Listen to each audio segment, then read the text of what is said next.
Thank you, Senator Singh. Senator Muir. Thank you, Madam Acting Deputy President.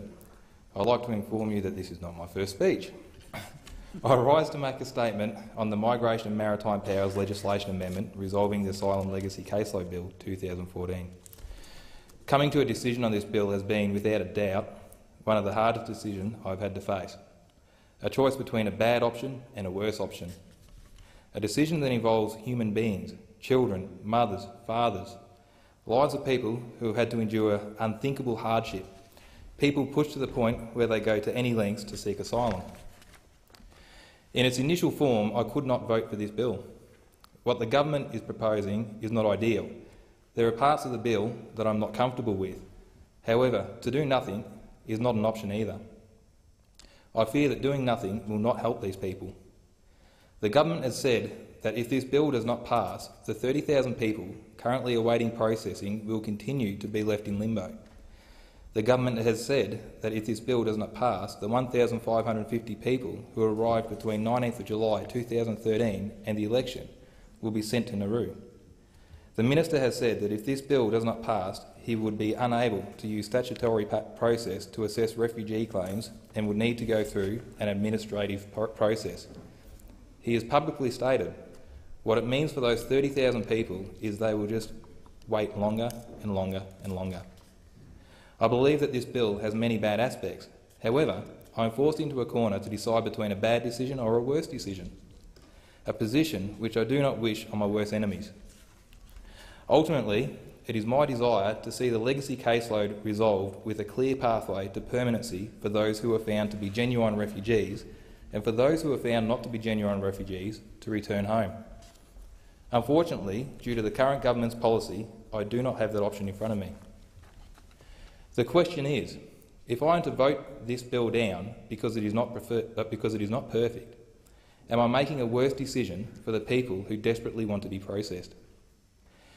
There has been a lot of concern expressed about the government's new fast-track process.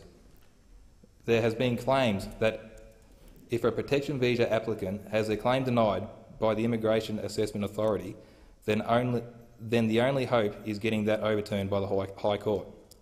I want to assure people that if a genuine refugee has their claim knocked back by a case officer, then the Immigration Assessment Authority they can have that decision reviewed by the Federal Circuit Court.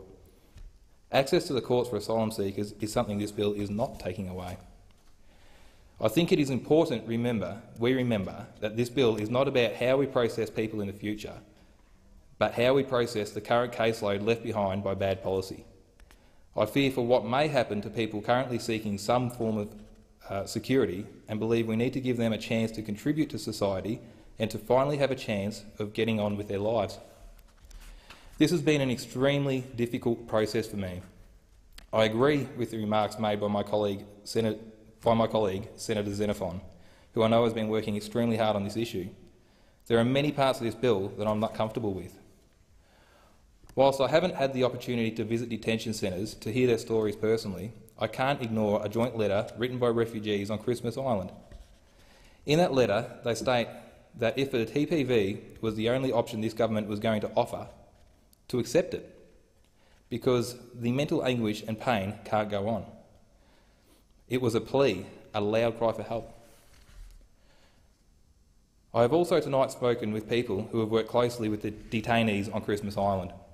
They told me that this bill is not completely fair, but that the detainees are tired. They told me that the detainees have had enough and they want out. They are desperate. She told me they have watched the news, they know it's down to one vote, and that vote is mine. While I was speaking to these people, they were informing me that they started to break down and cry as they were speaking about children that have been there for since they were born, 2 years old, and they speak about the word out. To them, the word out meant going to church on an occasion, and that was it. So for them to hear the word out, they can't even associate it with freedom. They told the people in detention that they rang the office of the man whose decision it was to decide whether they would be out of detention before Christmas. That man wasn't the Minister for Immigration. It was me. It shouldn't be like this, but it is. The crossbench shouldn't have been put in this position, but we have. I feel that amendments suggested by my colleagues in the Palmer United Party and Senator Nick Xenophon, address some real humanitarian concerns and have the potential to give the opportunity to the current caseload of 30,000 refugees. I feel that it is important that the Senate look closely at the amendments and vote in a manner which I honestly believe will be in the best interest of my fellow human beings. Thank you, Senator Muir.